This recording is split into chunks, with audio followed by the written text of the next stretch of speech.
Good afternoon. Welcome to the President's Live Briefing. We have about 100 people who have registered for this afternoon. You'll notice also that there are subtitles for this session. You can hide them if you don't need them. And I will also like to just remind you that you can put your questions or comments, but mostly your questions in the Q&A section. And please don't raise your hands because I won't be able to call on you. With that, I'll turn it over to President Lemons. Thank you, Joshunda. Good afternoon, and thank you for joining us for this President's Live Briefing. Joining today are, again, Provost Nwosu and Vice President Rotolo, who will be available to answer questions, and will probably have some updates for us as well. I wanted to start out by just a comment on something that must seem just painfully obvious, but I would just like to note, and that is we are living in a really extraordinary time. We use that word extraordinary, probably overuse it. It's totally appropriate for what's happening with us now. We're very much in the middle of a pandemic, which is now threatening us to an even greater degree. As a result of that, we're in a financial crisis, which is really severe. Some of us have felt that more immediately and personally than others, but we know that many have. And it's also affecting us institutionally in ways that we have already felt, and in ways that we will continue to, probably to even greater a degree for a while. We're in a crisis of democracy in the aftermath of the election.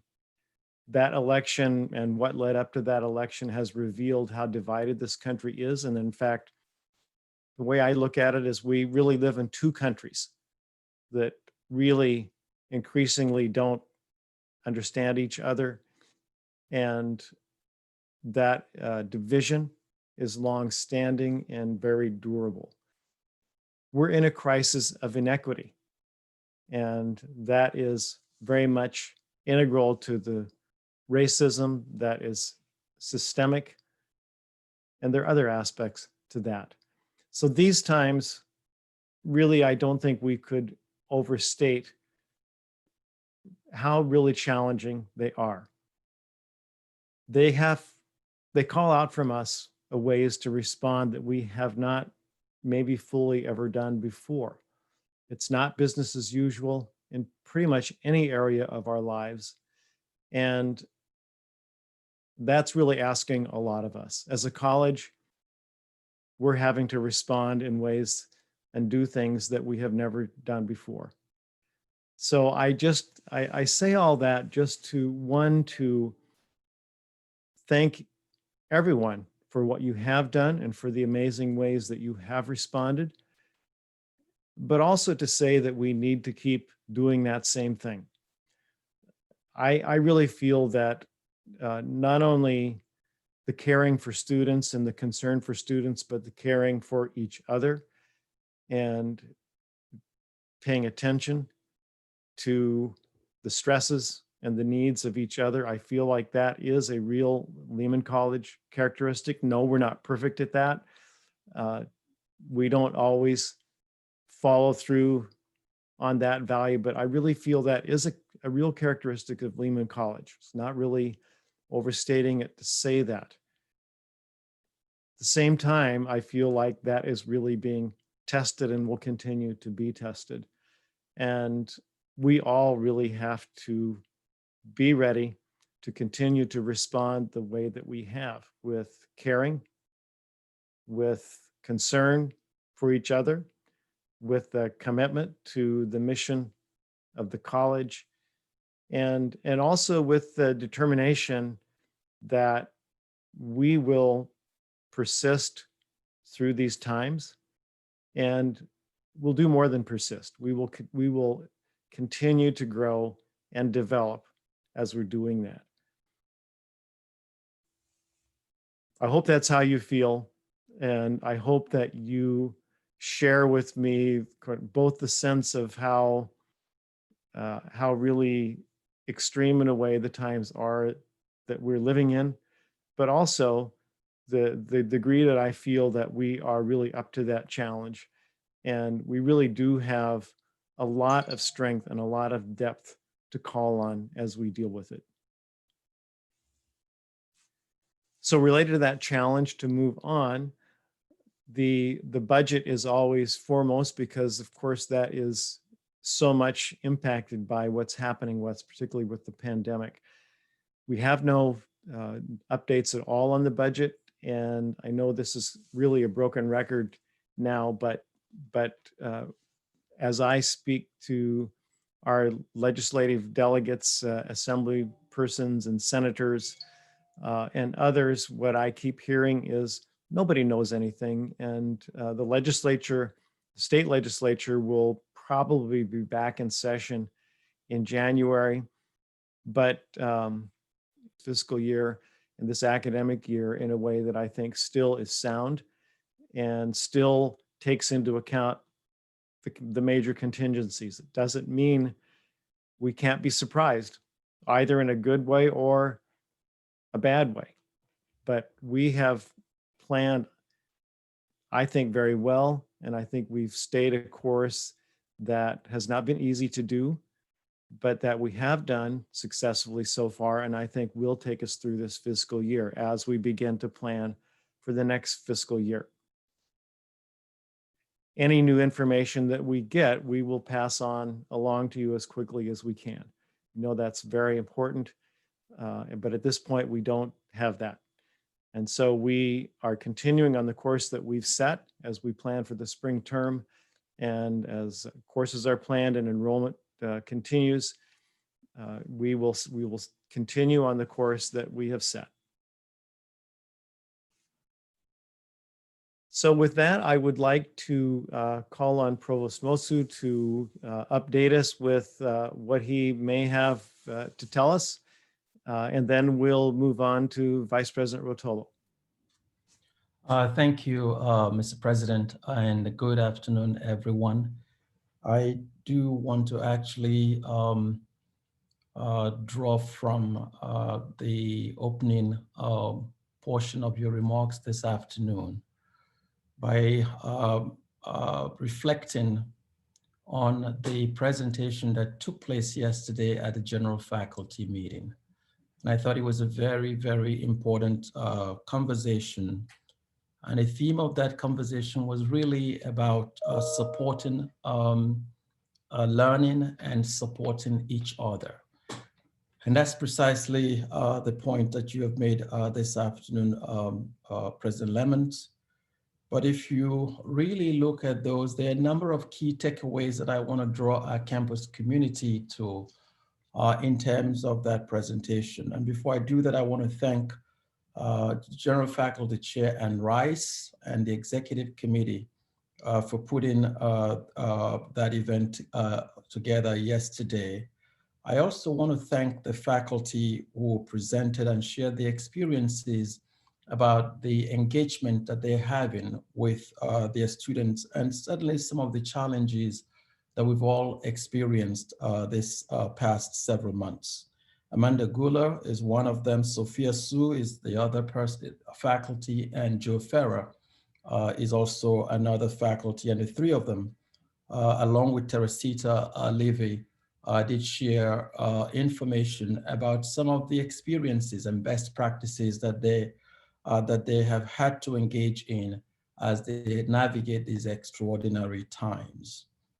A number of takeaways from that is that we continue the check-in that we do with our students. It's really very important that that process continues, and that faculty discussions also continue at the departmental level. Indeed, everyone is exhausted. We all know that at the staff level, at the faculty level, at all of, and at the students level. There's a concern about each other. And one of the things that I would encourage Dr. Rice also to do is to share the recording of that presentation with the entire campus community, and media relations can assist in that process. At our meeting this morning, the Provost and Dean's Council, we had some additional conversations around the same issue. And I've also asked our deans and certainly our department chairs to work together to continue these discussions with our faculty, that it's very, very important that we continue to engage in that process as we go through this experience. The second takeaway is that we continue the professional development opportunities that we have begun. And yes, it is true that when we navigated very quickly to online learning, we did provide a number of professional development opportunities for faculty on how to teach in a virtual environment. But those really were focused on the mechanics of teaching, as I've said, and then of course on the mechanics of using Blackboard. But some of the issues that have come with respect to our students and some of the challenges that we're experiencing, it is important that the next set of professional development opportunities focus on those. And I've asked Associate Provost Brown to work with a number of department chairs and a number of faculty where we have seen best practices on student engagement, and to organize seminars around those best practices, working very closely with the faculty in that regard. And the first of those webinars will actually happen in November with Professor Julie Maybe, who was chair of the Department of Philosophy, and faculty colleagues in that department. And then the goal is for us to draw from best practices that are happening across each of our schools, and to encourage faculty members to share those best practices of how to engage students in a virtual environment, so that we can also build monthly webinars around those. So that's the second takeaway in terms of what we will be doing with regard to enhancing professional development opportunities. I must also add in this regard, as some of you probably know, we have several faculty members, 66 of them actually, that are participating in the workshop organized through CUNY that is supported through the Association for College and University Educators. It's a long-term training, but also it has been done virtually, and that provides additional expertise for faculty in this regard as well.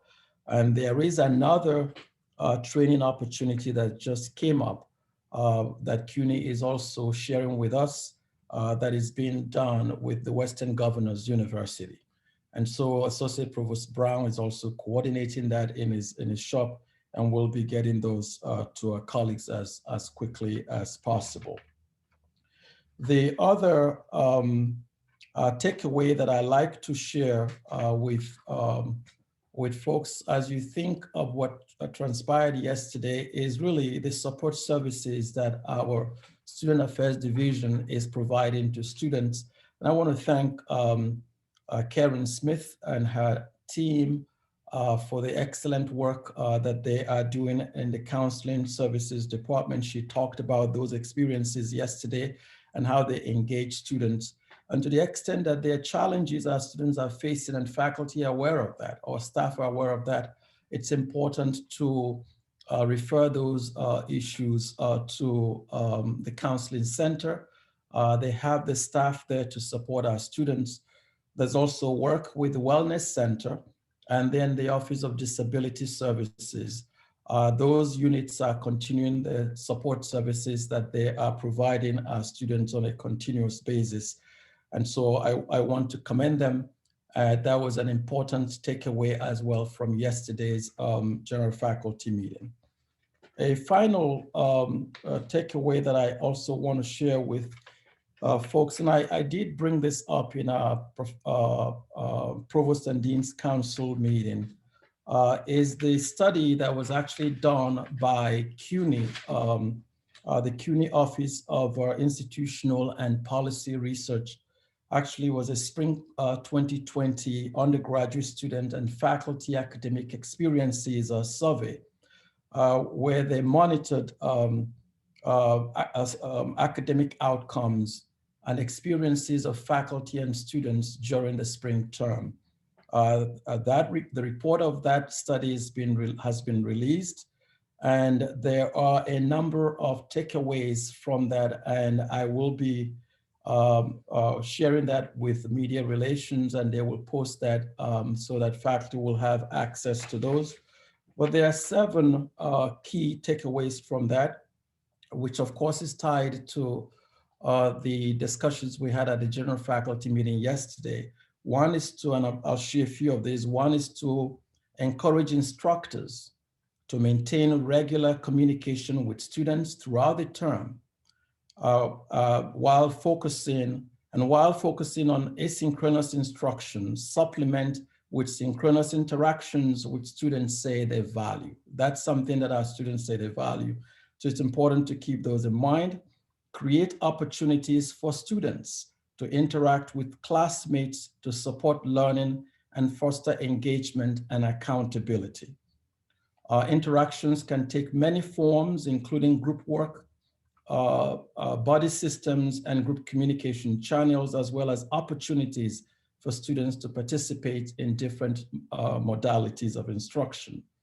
The other one is to encourage instructors to take advantage of technology by recording lectures or course sessions with appropriate notifications and permissions, and making these lectures available to students, and then students can actually rewatch these and rewatch this.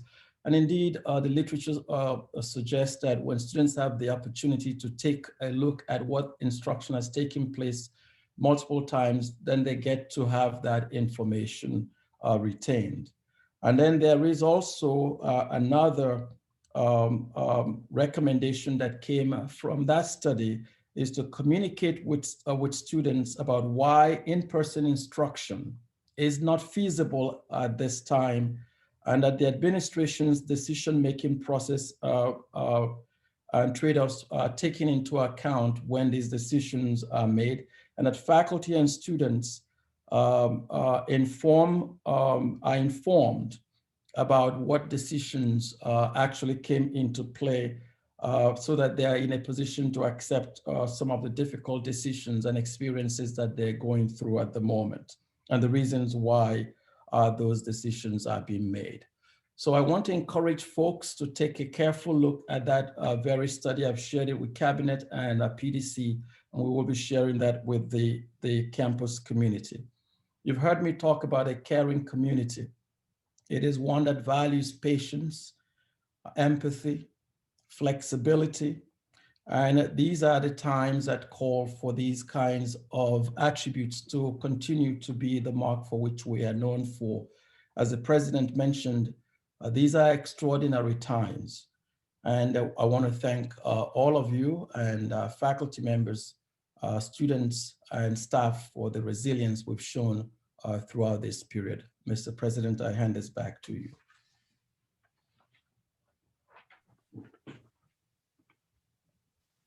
Muted.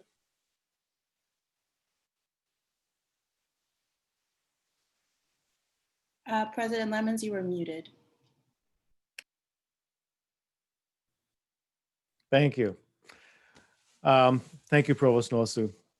Vice President Rotolo, do you have any updates you'd like to give us before we go into Q&A? Just a very brief update. Thank you, President Lemons. Thank you, Provost Nwosu. Welcome, everybody. Good afternoon. It's great to be back with you. As you already heard from President Lemons, there's been no change to the budget. We're still operating basically bare bones, and this will continue through January 31st, which is where the funding we've received will take us to. As you all probably know, the New York City Department of Education has closed public schools effective today. This has also included the High School of American Studies, and we have not received word about when they will be reopening, but we'll keep you informed as we hear. On campus today, Montefiore contacted us. They do an annual Thanksgiving giveaway, and they needed a place outdoors to do that. So they asked if we would partner with them and allow us to use their parking lot, our parking lot. So they're there today. They've got bagged fresh vegetables that they're giving out to 20 community groups that will be then distributing them to families in their areas. They've also given many of those bags to us as well. And we're at the same time at Gate 5 having a fresh vegetable giveaway to students in our food pantry. And I also wanted to take this opportunity to say to everyone, we know how hard you're all working. We're all working very, very hard. It's been more difficult than normal not being on campus, working from home, working remotely, teaching remotely. But we've been working together and working well together for each other, to help each other, for our students, and for the college, to keep the college going. So I just want to let you all know that for this Thanksgiving, I'm very grateful for all of you. And I'm giving thanks for all of you and everything that you do every day for Lehman and to make Lehman successful. And I want to wish you and your families a very, very happy Thanksgiving. So please enjoy. Thank you. Back to you, President Lemons. Thank you. So we have, we'll open it up now for Q&A. Remember, put your comments and questions into the chat. At this point, I don't think we actually have any that have come in. Oh, now we do. So, we will try to get to these as much as possible through the rest of the time that we have. And so this first question, do we anticipate Lehman could open in the spring, provided the COVID vaccine is administered on time? No, that will not happen. And it will not happen because if you followed it, which I'm sure you're following very closely, the development of the COVID vaccine, the first vaccinations we think now will happen beginning in December sometime, maybe towards the end of December, if they are approved. They have to get FDA approval. And the first groups to be vaccinated will be healthcare workers and then high-risk individuals. So you may have caught Dr. Fauci's comments yesterday afternoon, in which he said something that I thought was really the most hopeful thing I've heard about the development of the vaccines and their deployment, that he expected that we might have pretty widespread vaccination sometime in April to May. And I think that's great news, because if that really holds up and is true, that means that we might even have hopes of having at least part of our summer session a more normal session. We don't know, but we hope that'll be the case. In any case, that is obviously too late to really impact the way the spring term will roll out. And as we know, by the time we get to April, we're nearly through the spring term. And so I do not expect that the spring term will be different from the fall term, outside of maybe some small but perhaps significant ways that we can add some more on-campus activities. We're watching what's happening right now with the pandemic, and it's clear that we're in a rapidly rising phase, even in New York, unfortunately. That means that through this winter, we're very likely to remain in this kind of situation where it's elevated. And if you recall, the last peak in New York went up very rapidly, but did not come down rapidly, came down very slowly. That's very likely to happen again. So I don't expect that our spring term will really be impacted in a positive way by changes in either the extent of the pandemic or with vaccination. But I think the good news is that it's looking much more hopeful for the summer and certainly for the fall.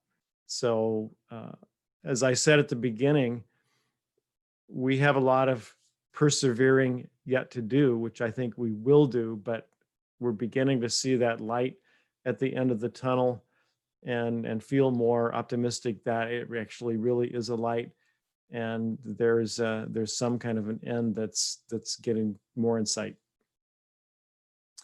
And then the next question is about spring enrollments and how they're looking. And we've all heard that from the CUNY system-wide spring enrollments so far are pretty far behind where they were a year ago. The last report that I heard directly, it was over 25% down from the previous year.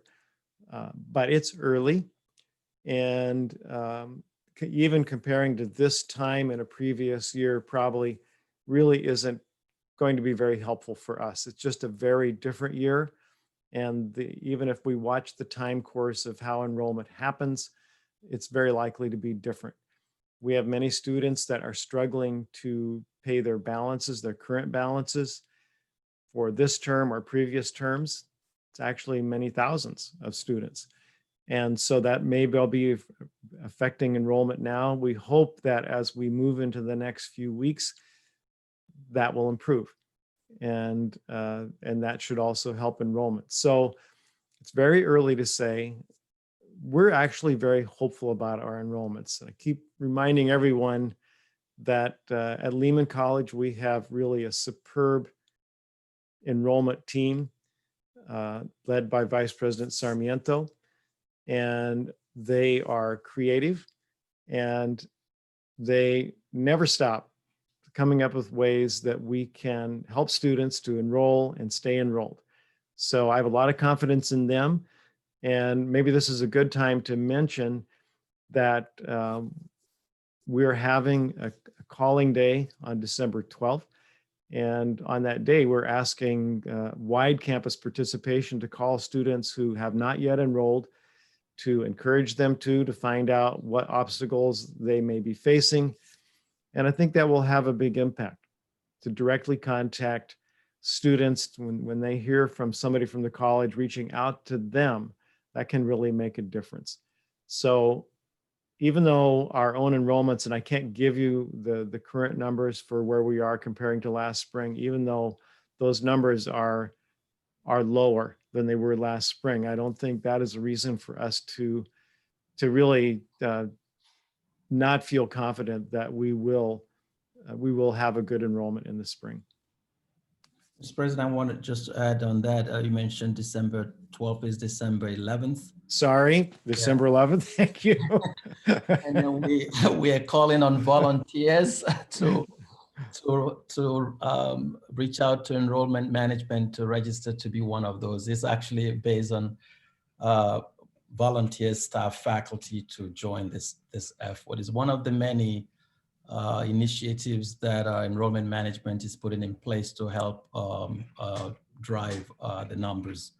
And so we're looking forward to support. They also working with external partners, our community college partners, what we call the Bronx Affinity Group, Transfer Affinity Group, the BTAG colleges, BCC, Gottman, BMCC is one of them, and hostels that are partnering with community-based organizations to organize what we call an initiative to help high school students apply for financial aid, complete their FAFSA forms, apply for admission, because that's, as you know, with the public school closing and so on, it's really impacted high schools the most.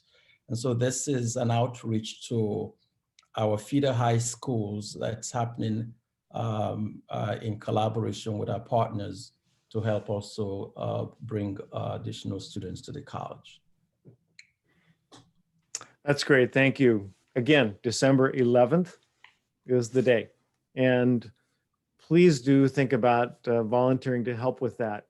Even if you call just a few students, that's really significant. And I can tell you from my own experience of doing that, that it's very rewarding to do it.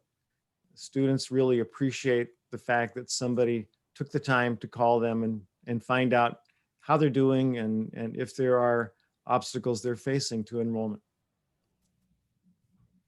Are there funds available to help students who owe a balance, especially those who owe less than $1,000?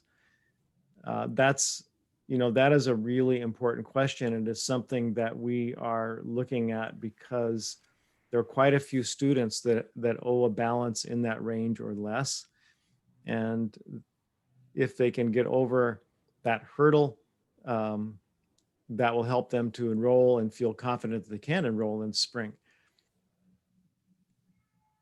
We don't have answers for that yet. We don't have solutions for that yet, but we are looking for a number of things. One is, of course, we continue to raise funds through the campaign for Lehman.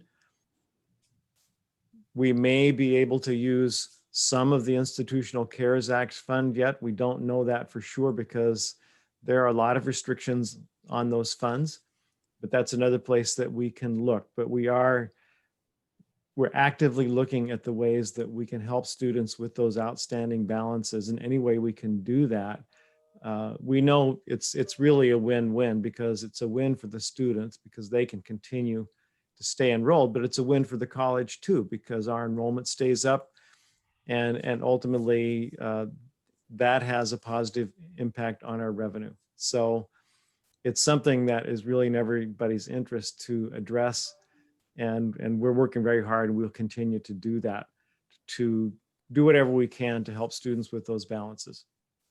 And then, Mr. President, if I may add also, we have beginning November 30th,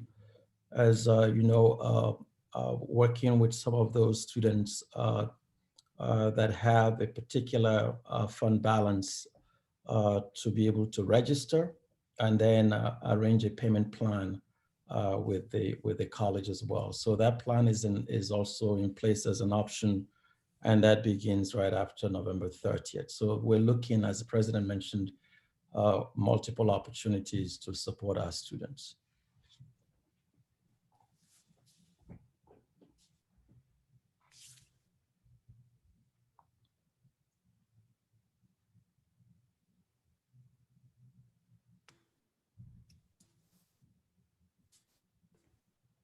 Can a gift to the campaign for Lehman be designated to help a student with an outstanding balance of less than $1,000?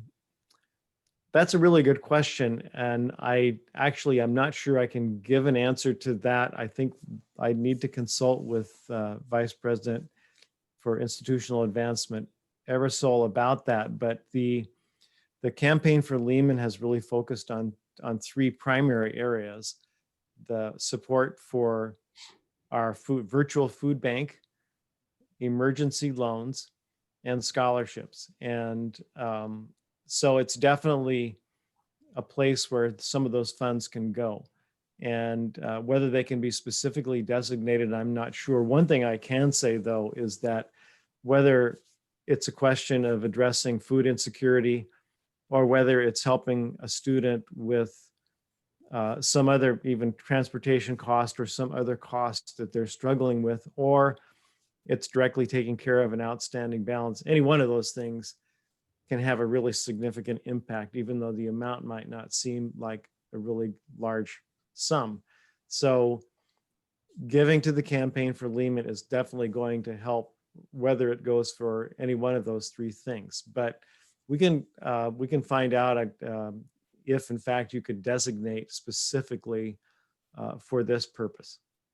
And just to put this also in perspective, there are about 1,300 of our students who currently owe less than $1,000. So just so folks have a sense of that number. And so any kind of help really will go a long way to support the students.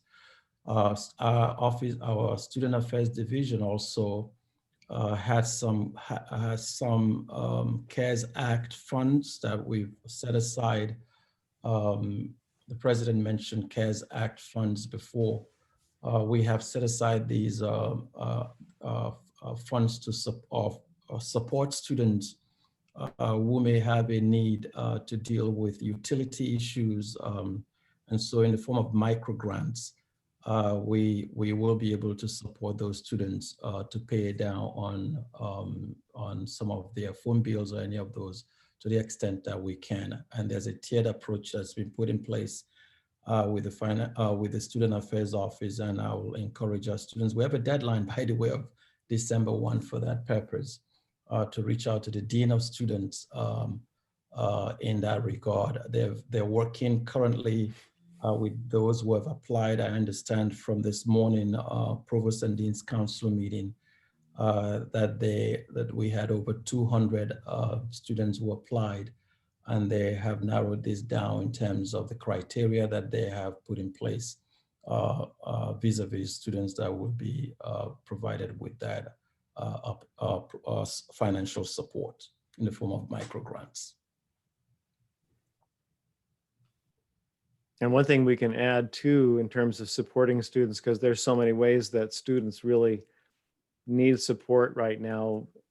Vice President Bergman told me this morning that we now have 1,800 loaner laptops out to students.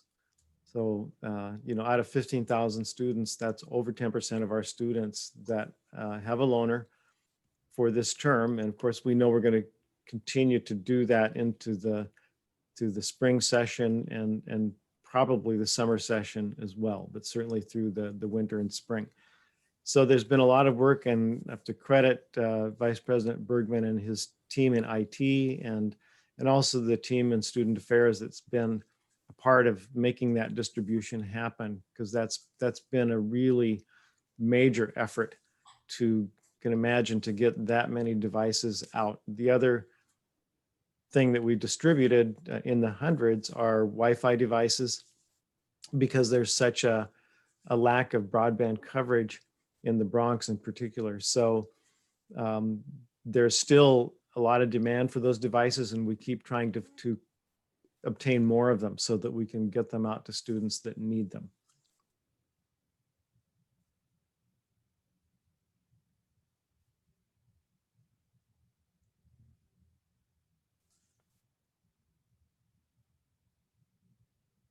So we'll pause for a minute or two here, but if we don't have more questions come in, we will bring this briefing to a close.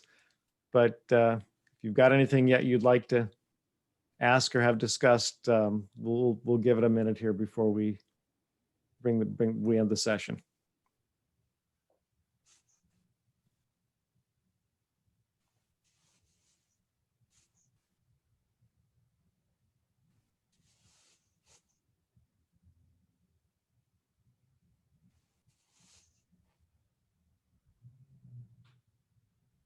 All right, I guess we're out of questions for the afternoon, which is fine. I wanted also just second what the provost said in his acknowledgement of the contributors yesterday to the general faculty, which maybe most of those in attendance today also were attending. But the faculty presentations, Professor Gola, Professor Hugh, Professor Farah, were really excellent, I thought. And I thought, we need to hear more of those, because they're such solid, creative solutions that are being offered to how we deal with our current environment of being in a distance learning mode. And I also really have to thank our faculty leaders, Ann Rice, general faculty, and Joe Farah and the Senate and other faculty leaders, for making such a great contribution right now to keep everyone informed, and to particularly in that case, keep the faculty and the other groups on campus, and also our student leaders who've been very active and involved through this academic year. And also just acknowledge the counseling staff. Their presentation was really helpful yesterday. And if you didn't get to hear it, just know that we have a very dedicated counseling staff and who is responding to what is a really, again, a very serious outcome of this pandemic, which is much more stress and a lot of needs, particularly in the area of mental health. So thank you to that staff particularly. And then just a reminder again, the calling campaign, December 11th, so please volunteer. And finally, Mr. President, the link Yes. is also posted in the chat. So Oh, folks, thank you. There's a link in the chat. That's great. So check out the chat where you can find a link. And finally, I want to wish everyone a happy Thanksgiving. I hope that you have a relaxing Thanksgiving. I know that it's probably not going to be the Thanksgiving that you would like to have with the getting together with a large group of people, family and friends. But do it at a distance, but be safe and have a great Thanksgiving. thank you. So good afternoon to everyone. Thank you for coming.